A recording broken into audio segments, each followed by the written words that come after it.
I have been selling this book, Zanazli and Wan Chun Hong's Guide to Indie Filmmaking, which is published by MPH. For a while now. It's a really good book if you want to be a filmmaker, whether it's for YouTube, social media, TV, film, cinema, whatever. This is the book to get. I'm going to make it more accessible and more affordable to all of you because I believe that everybody needs to become a filmmaker. The more filmmakers we have in the world, I think this world will be a better place to live in. Now it's available as an electronic book download on my website. I'm going to link it here. It's really cheap, it's really affordable. It's only 5 ringgit if you want to get the ebook version. Okay, 5 ringgit. It doesn't really cost much, right? It's just a little bit of something for me. I mean, it did take a lot of work to write. Each chapter of this book talks about one part of the filmmaking process. And for each chapter as well, I interview a local filmmaker. It's only 5 ringgit. It's only 5 ringgit. Okay, you're watching and listening to the Fat Bidin Film Club, and I'm assuming I'm Zan Azli. And I'm Shalai Bustaman. As usual, every week we review a local film and we watch it. And this week we are reviewing a movie that is not in the cinemas. It's on Astro first. We got a screener. Thank you for the screener from the filmmakers. It's a horror movie. It's called Halimun. Halimunan. Halimun. Oh, not Halimunan. No. Oh. Okay.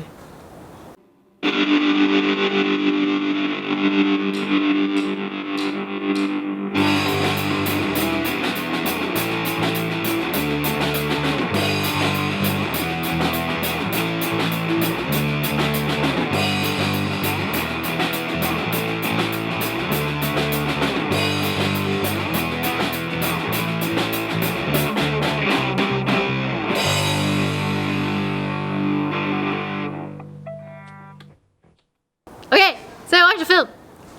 Yeah, we watched the film. At night. It's Halimun. Nan. Halimun. It's Halimun, and it's a ghost story directed and written by Muzamil Rahman. Yes.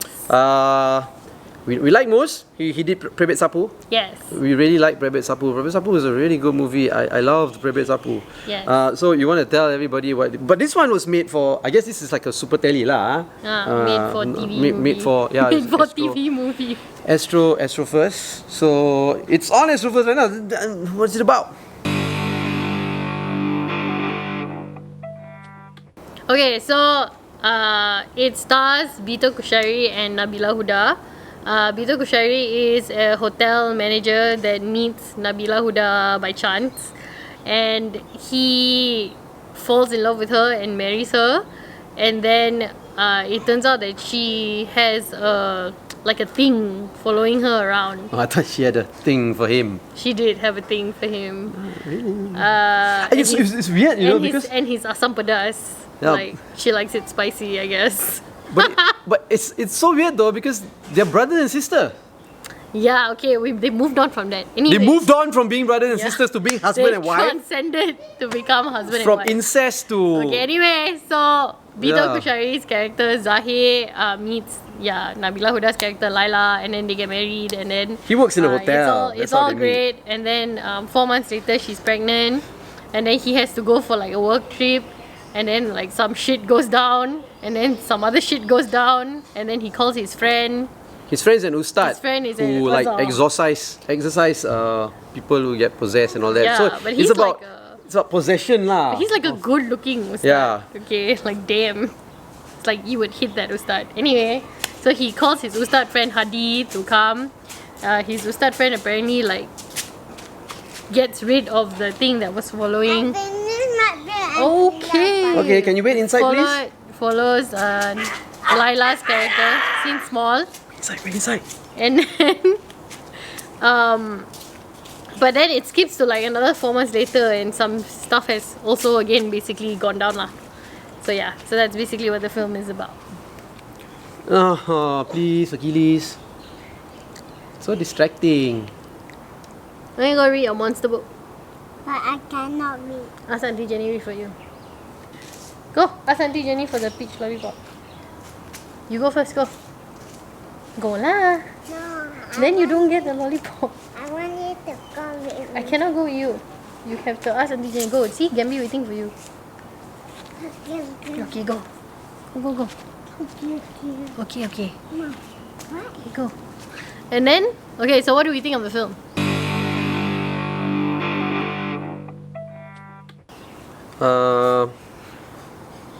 You go first. No! Why? You go first. Don't want. I've gone first. The last few. Sila. I've gone first. The last few what already? Nah. We can do it together. Okay. Yeah. Okay, 1, 2, 3. I didn't like it. I liked it. I didn't like it. I liked it. It felt very. I didn't like it because of Prebet Sapu. Right, Prebet Sapu is so good. This one was average. It was a very normal film. That's not fair though. Private Sapu is a... Why is my opinion not fair? No. Okay, carry on. Yeah, no, Prebet Sapu was a very good film. This one was average. So I was expecting a very good film for Moose. But this one is like normal like that lah. So, not to say that it was a horrible movie. Achilles, can you wait inside please? Because it's so distracting, Achilles. Okay, bring in. Come, let's go get your lollipop. Okay. Yeah. So I thought it was a very average film. It is very bare.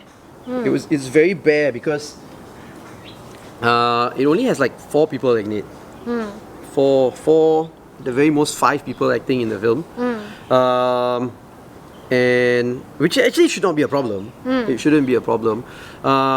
Story wise, it was there's a story there. It's tight, directed well, tight, but it wasn't a unique story. I've seen like hundreds of Malay horror movies that are like this, that follow the same narrative.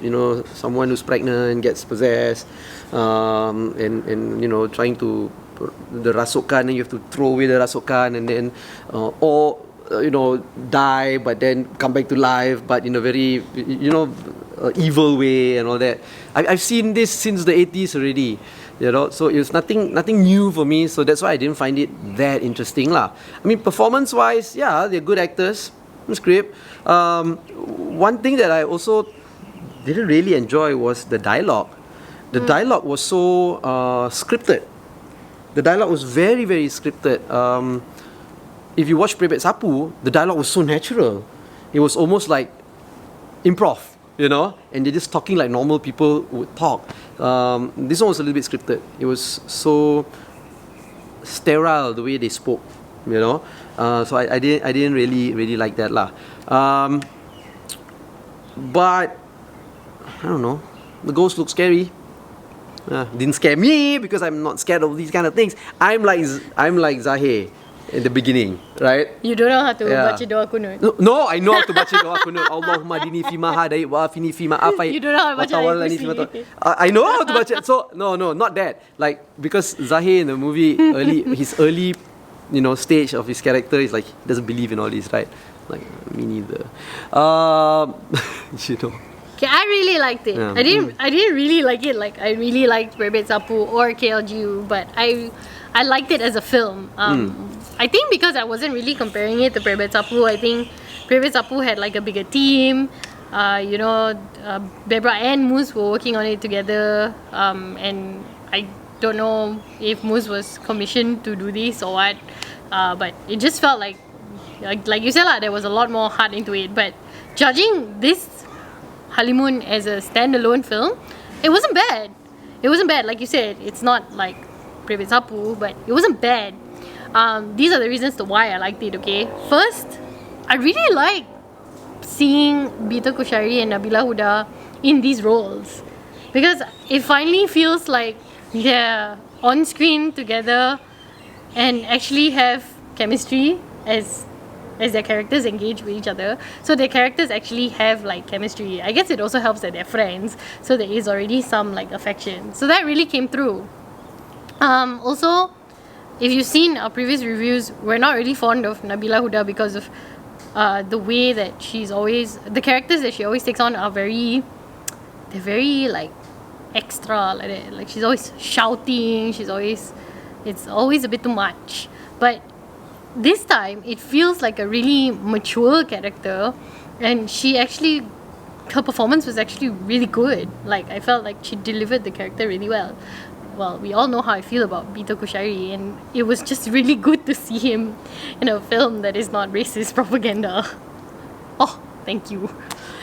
So I liked it for that, number one, and I really liked the growth of the dynamic of the two of them. And I just, like you said, there's a story there.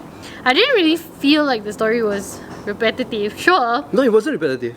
derivative. Oh, I mean, yes, there are a lot of these, sucker, or like, what was it called, pengiring, whatever, follower, jin things.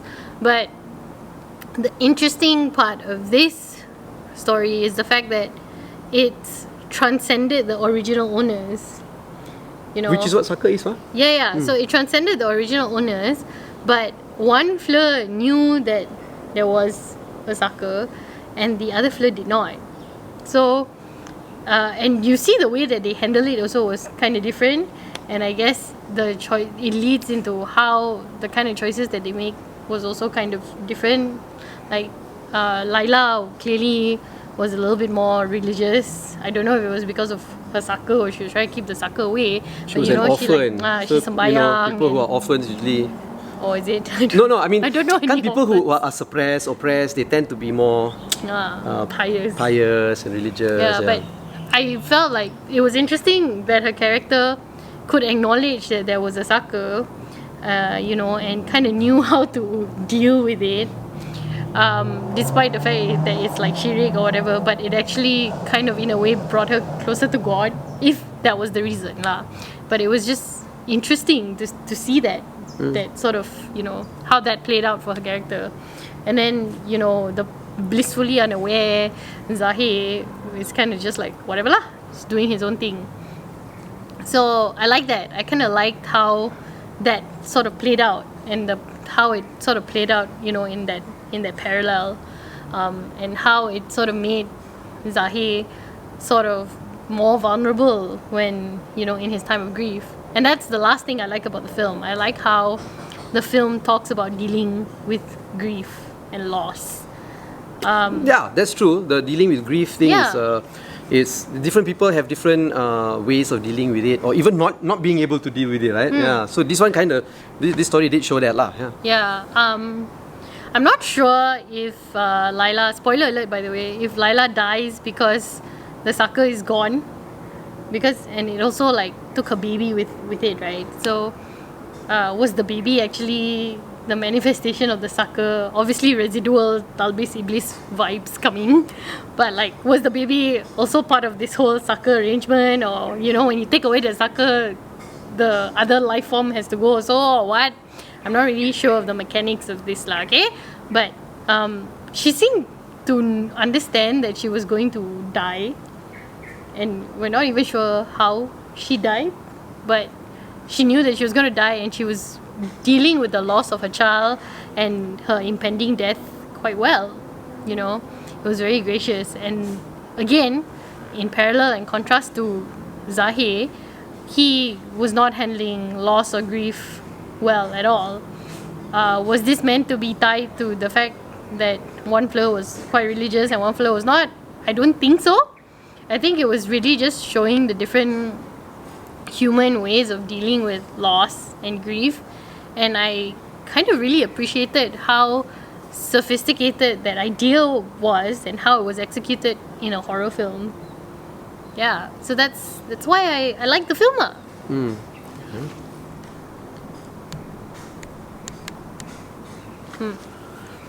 Yeah, I mean, we can make a comparison of like the characters were great because Nabila Huda's character and Bito Kushari, they've got great chemistry even before this, and how their character is different now than the things that they've been playing before and all that. But that's the same reason why I don't like the film, because Moose should have done a better job. Because if we're not comparing Moose's performance, but we are comparing the actor's performance to their previous shows, previous movies and all that, then I think we can hold Moose accountable for that as well. And you know what I mean? And look, if a story should be good no matter how big the crew is shooting it or whatever. Now again, I'm not saying that the film is not good. It is, but I'm holding it to a higher standard after previous films by Moose. You know, just like how I would hold a higher standard for films that are produced by Errol Morris, because all these films have been good, and if he does one that sucks, I'm going to say, oh my god, even if it doesn't really suck that much, you know. Yeah, so it's just that, you know. Yeah. Okay, so would you tell people who have Astro, I guess, or access to it to watch this film? If you've got nothing to do, yeah, you can watch it. It's a very entertaining film. If you like to see how scary the ghost looks like, yeah, can watch. I would say can watch. I was just expecting it to be better lah. Yeah, you know what? I would say go watch it. I pay money to see it. It's not a horrible film. It's not a horrible film. I have to make that clear, very clear. It's not right? a horrible I just film. hold Moose and Debra and all that on the higher what lah. It's quite a sophisticated film for a horror film. I think it was also a little bit playful in the way that it was, you know, going on about Asam Pedas, which we're gonna have tonight, thanks to this film. So I would say, yeah, watch it. Okay. So, Let us know what you think. Yeah, let us know what you think. If you've seen it, like this video, don't like this video. Subscribe to our social media platforms at Bidin. Get Bidin, get everything on fatbidin.com. Fatbidin.com to get everything. You've been watching and listening to the Fat Bidin Film Club. I'm assuming I'm Zan Azli. And I am Shell Iwastawan. Watch this. I can move my pectorals like Dwayne the Rock Johnson. It's nothing to do with anything. See? Baiklah. But I can't do the left, right. I'm gonna go- Terry I'm gonna go- Crews, you know, do the left, right. I cannot. Okay. I'm gonna go eat Asam Pedas now. Not yet. Okay, 8 o'clock. bye. Yeah.